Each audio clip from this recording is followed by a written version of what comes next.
और उनके पीछे जो दस्ता आ रहा है वो परमवीर चक्र और अशोक चक्र विजेता हमारे बहादुर सेनानी।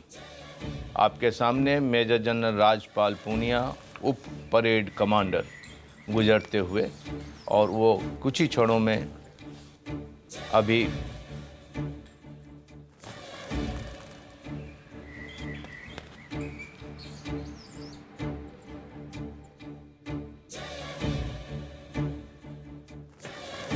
डाइस के सामने से गुजरेंगे और उन्होंने अब उस किसी भी क्षण सैल्यूट कर सकते हैं।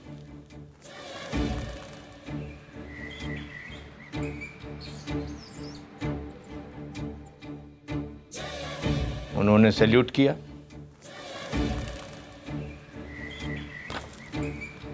महामहिम राष्ट्रपति ने उनका अभिवादन स्वीकार किया और इसके साथ अब शुरू होता है परेड में पहले शूरवीरों का सम्मान।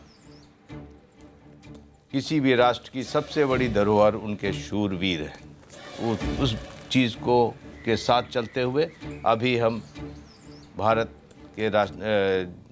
के नागरिक पहले शूरवीरों का सम्मान कर रहे हैं। परमवीर चक्र विजेता सूबेदार मेजर ऑनरेरी कैप्टन बाना सिंह,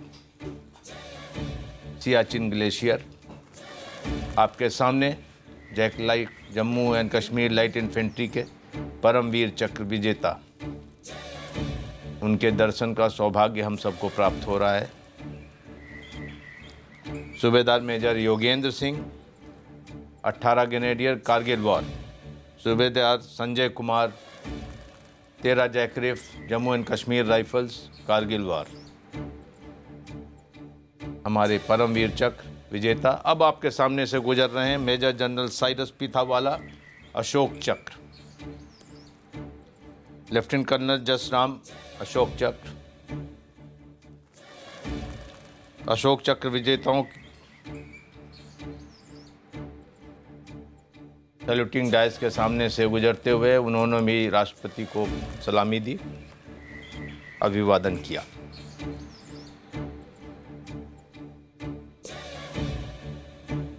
आपके सामने से 61 कैवेलरी, दुनिया की चुनिंदा माउंटेड कैवेलरियों में से एक जो भारतीय सेना के पास है, उसका दस्ता अभी गुजर रहा है, जो कि राष्ट्रपति को सलामी देगा। आप देख सकते हैं अच्छे हॉर्समैन, खूबसूरत। एक आपको इनको देखते ही आप एक 16वीं 17वीं शताब्दी में चले जाते हैं। घोड़े, झंडे, तलवारें और सजीले घुड़सवार, खूबसूरत। पीछे पीछे उनके आ रहा है T-90 टैंक का दस्ता, 45 आर्मर्ड रेजिमेंट का। आप जिसकी बात कर रही थी थोड़ी देर पहले, T-90 भीष्म, भारतीय सेना के आर्मर्ड कोर की मजबूत रीढ़ कहे जाने वाले T-90 tank, 125 millimetre smooth bore gun, हर तरीके से सक्षम रात और दिन की लड़ाई में। और आपके सामने से गुजर रहे हैं कैप्टन नवनीत एरिक, उन्होंने सलामी दी और आप देख रहे हैं टैंकों ने भी अपनी गन घुमाकर राष्ट्रपति की तरफ गन झुकाई। वो भी एक सलामी देने का तरीका है। दुनिया के बेहतरीन टैंकों में शामिल T-90, ये हमारे यहाँ भारत में ही बनता है, हर तरीके से सक्षम। उसके पीछे पीछे BMP सारथ, मैकेनाइज्ड इन्फेंट्री का वाहन, जो उसे टैंकों के साथ ले जाता है, रणभूमि में ले जाता है।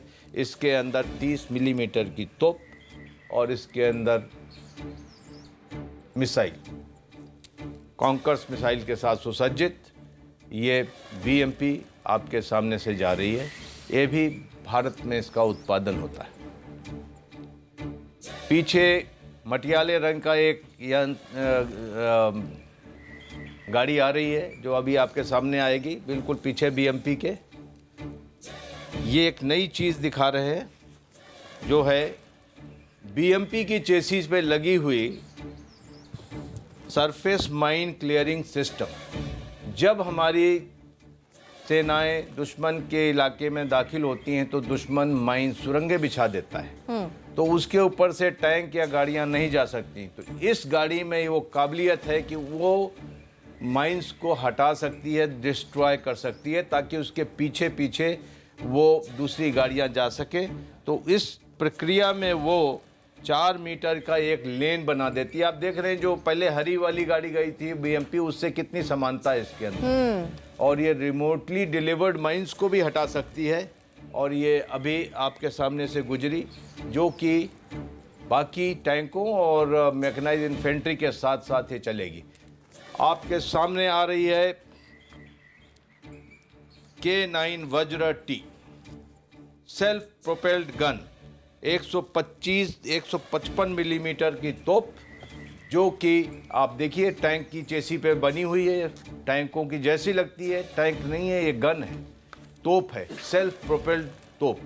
आपके सामने से गुजरती हुई, इंतज़ार की घड़ियां ख़त्म हुई। 30 साल के बाद भारतीय सेना को एक अच्छी तोप मिली है, जो अपने आर्मर्ड कोर दस्तों के साथ चलेगी और उन्हें तोप खाने का सपोर्ट देगी।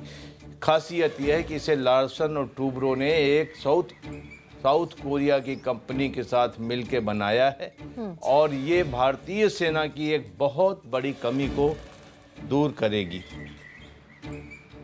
K9 वज्रा तोप, इसके पीछे आप फील्ड ट्रैक्टर से टो करती हुई जो गन आ रही है, इसी का नाम है M777A2 अल्ट्रा लाइट हाउवित्ज़र 155 मिलीमीटर।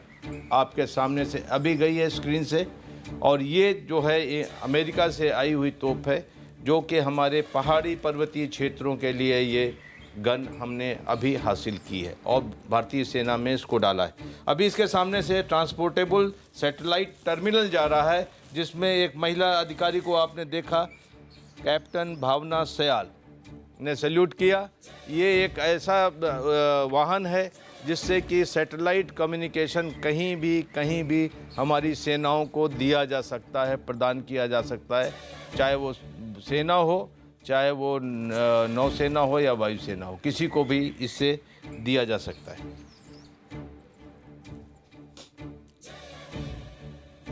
आकाश वेपन सिस्टम आपके सामने से जा रहा है,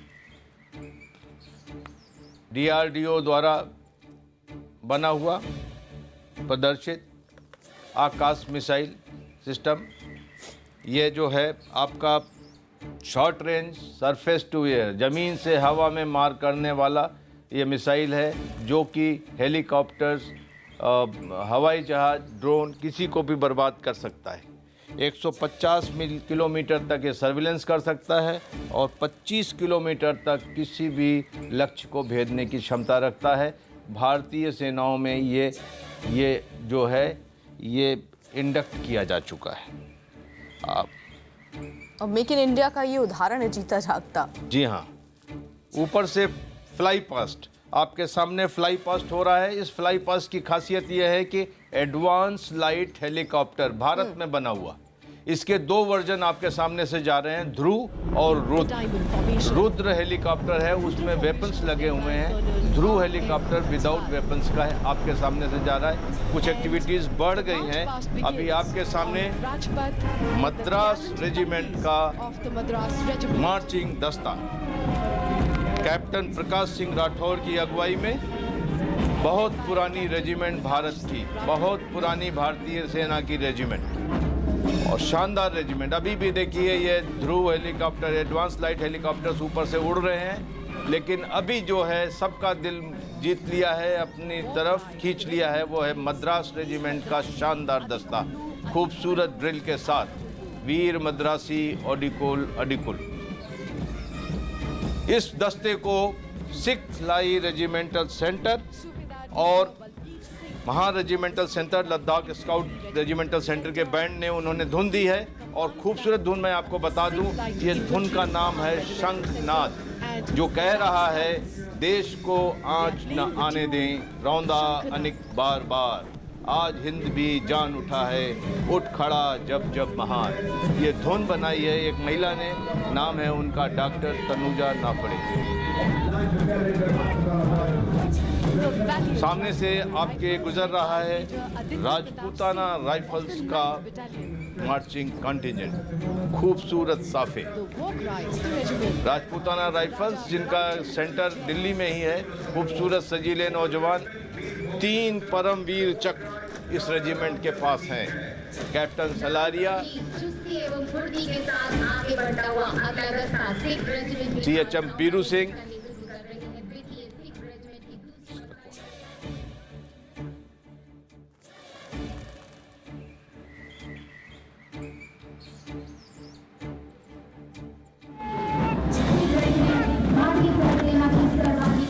सिख रेजिमेंट का दस्ता आपके सामने से गुजरता हुआ। कमान संभाली है लेफ्टिनेंट भारती। सिख रेजिमेंट, इस रेजिमेंट को कई अलंकरण मिले हैं और इनके साथ जो बैंड है वो Jammu Kashmir light infantry, Bombay engineers और सिग्नल ट्रेनिंग सेंटर का बैंड है। जम्मू एवं Kashmir light infantry regimental centre, Bombay engineers group एवं सेंटर खिड़की व battery signal training centre band के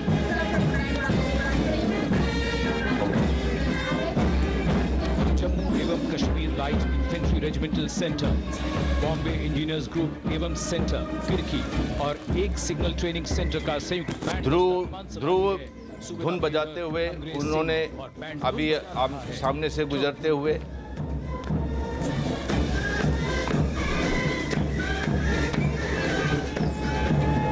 आपके सामने से गुजरती हुई गोरखा ब्रिगेड की टुकड़ी।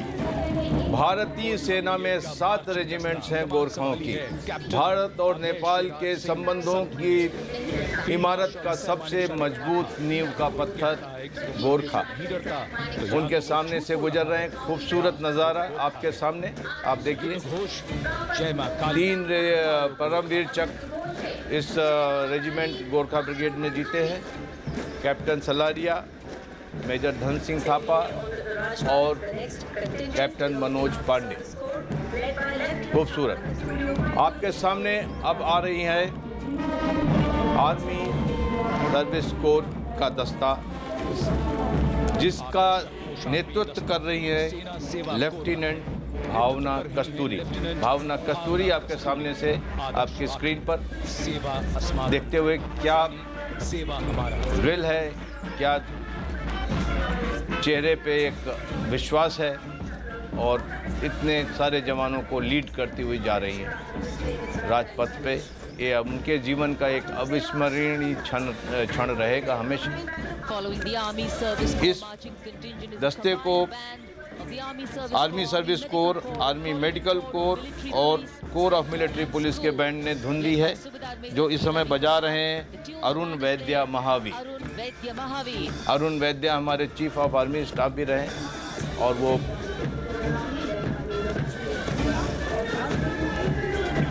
गोरखा ब्रिगेड का दस्ता आगे बढ़ता हुआ खूबसूरत ड्रिल का मुजाहरा करता हुआ देखिए, क्लॉक वर्क प्रिसीजन के साथ जाते हुए। And this is the last marching contingent of the Territorial Army, Punjab, led by Major Ashwini Bhuria. आपके सामने से गुजरता हुआ Territorial Army Punjab. Punjab regiment Territorial Army Battalion. TA The battalion best marching contingent of का the Republic of 102 2009. Infantry TA battalion का दस्ता।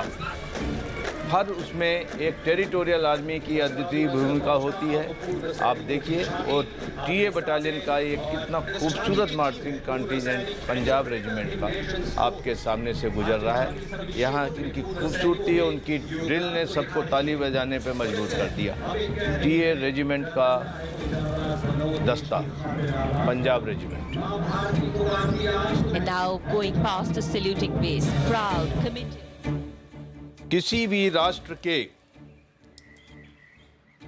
समाज में एक पूर्व सैनिकों के लिए आदर और अच्छी भावना की एक जगह होती है। इस बार इस चीज़ को दिखाया है इस झांकी ने, पूर्व सैनिकों की झांकी। पूर्व सैनिकों में खासियत होती है, चाहे वो जनरल हो चाहे सिपाही, सभी पूर्व सैनिक कहलाते हैं। इस झांकी में आप देख सकते हैं 2 फील्ड मार्शल, 1 एयर मार्शल और बाकी वहाँ पर जो हमारे बहुत मशहूर सर्विसमैन रहे हैं, चाहे खेल में हों, चाहे वो स्पेस गए हों, वो सभी की वहाँ पर झांकियाँ हैं और एक बहुत ही डिसिप्लिन फोर्स आपके सामने जा रही है।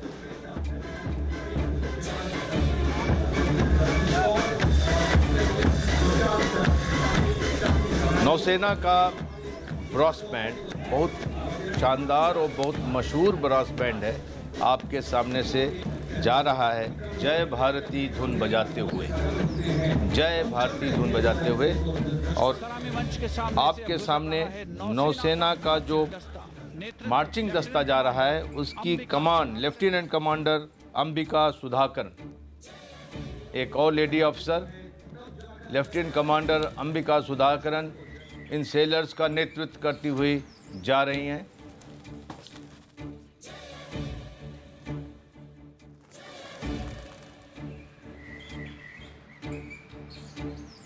इस मार्चिंग दस्ते में एक महिला और भी हैं, सब लेफ्टिनेंट रवलीन कौर।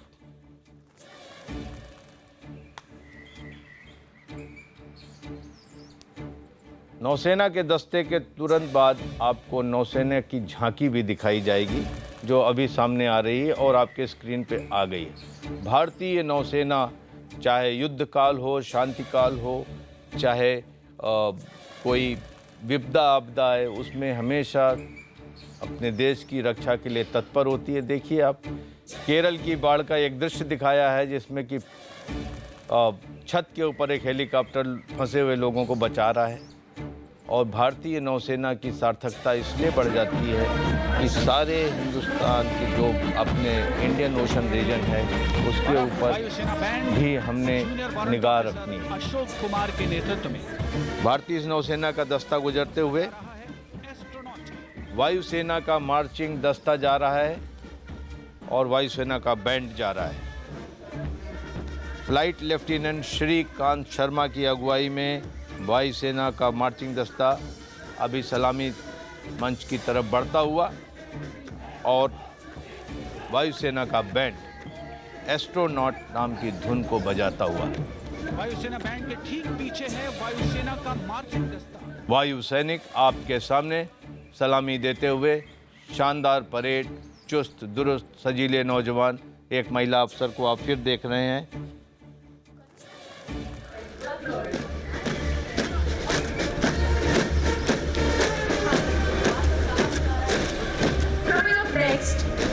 ये चीज़ इतनी खूबसूरत है कि इसके बाद आपको कोई भी आंदोलन करने की आवश्यकता नहीं है। ये छवि यही काफ़ी है पूरे मुल्क में ये बात पहुंचाने के लिए, हर समाज में, कि महिलाओं को अवसर दो, महिलाओं को बराबर समझो।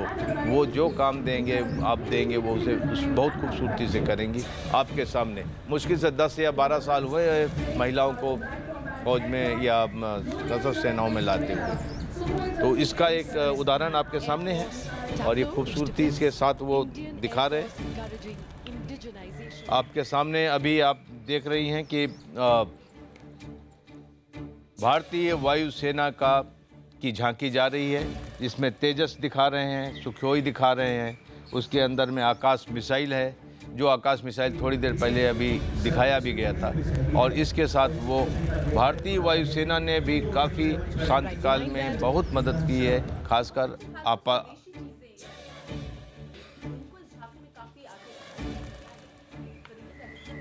बहुत आवश्यक है ये बात बताने के लिए कि हम कर सकते हैं। हमारे इंडस्ट्रियल कैपेसिटी बहुत है, उस इंडस्ट्रियल कैपेसिटी को हमने सिर्फ डिफेंस के इक्विपमेंट बनाने के लिए कन्वर्ट करना है। वैसे बहुत ज़्यादा हमें इसमें मेहनत नहीं करनी है। अभी आपके सामने से गुजरता हुआ DRDO का दस्ता, DRDO की झांकी, जिसमें कुछ चीज़ें वो बना रहे हैं और कुछ बन चुकी हैं, जैसे कि अर्जुन टैंक के लिए रिकवरी वाहन, armoured recovery and repair vehicle for Arjun tank, आपके सामने से गुजरती हुई।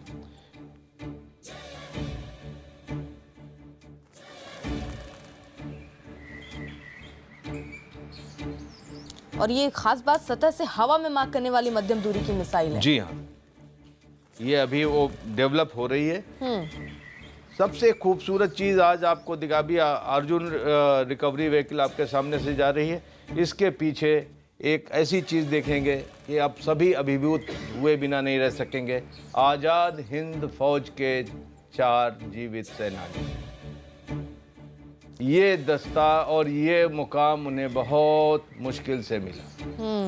इनकी अहमियत लोग नहीं पहचानते थे और आज इस बात को लोगों ने उनके सामने लाए। बिल्कुल, और आपके इस श्री सहयोगी वाहन परमानंद, की कितनी श्री जरूरत है ये दर्शाता है। लालती राम, श्री हीरा सिंह, श्री भागमल आपके सामने से गुजर रहे हैं। आज़ाद हिंद फौज के सेनानी। 1942 में रास बिहारी बोस ने आज़ाद हिंद फौज की स्थापना की थी। उस वक़्त जो भारतीय फौज के, ब्रिटिश फौज के जो युद्धबंदी थे जापान के पास, उनको लेकर के उन्होंने स्थापना की थी। और अभी उस दस्ते के सामने आप आ गए हैं जिसके सबको इंतजार था। असम राइफल्स। असम राइफल्स का पूरा महिला दस्ता, पूरा महिला दस्ता आपके सामने से गुजर रहा है मेजर खुशबू खनवर की अगुवाई में। और ये पहाड़ी नागरिकों के मित्रों के नाम से भी दस्ता मशहूर है। This is known as this Assam rifle is known as friends of hill people. और ये बहुत पुरानी रेजिमेंट है, बहुत पुरानी रेजिमेंट है। इसका गठन कभी कछार लेवी के नाम से हुआ था। इसको असम राइफल्स पूर्वोत्तर राज्यों में जानी जाती है। और आज की खासियत है ऑल वीमेन मार्चिंग कॉन्टिजेंट, जो आपके सामने से गया। असम राइफल के बैंड ने इन्हें धुन दी। सलामी मंच के सामने तटरक्षक बल आपके सामने से गुजर रहा है एक और सेनांग, भारतीय तट रक्षक दल, Indian coast guard, marching contingent वयम रक्षाम इनका आदर्श वाक्य है। और पूरे भारत की जो कोस्ट गार्ड है उसकी सुरक्षा की जिम्मेदारी, कोस्टल लाइन और territorial waters, economic exclusive economic zone EEZ की सुरक्षा की जिम्मेदारी बिल्कुल। और समुद्री इनके यात्रियों को सुरक्षित जीवन देते हैं, सुरक्षित तट उपलब्ध करवाने में कई ये बार बल कर चुके हैं। जवान हिंद महासागर की रक्षा करते हुए हमेशा नजर आए हैं। हमेशा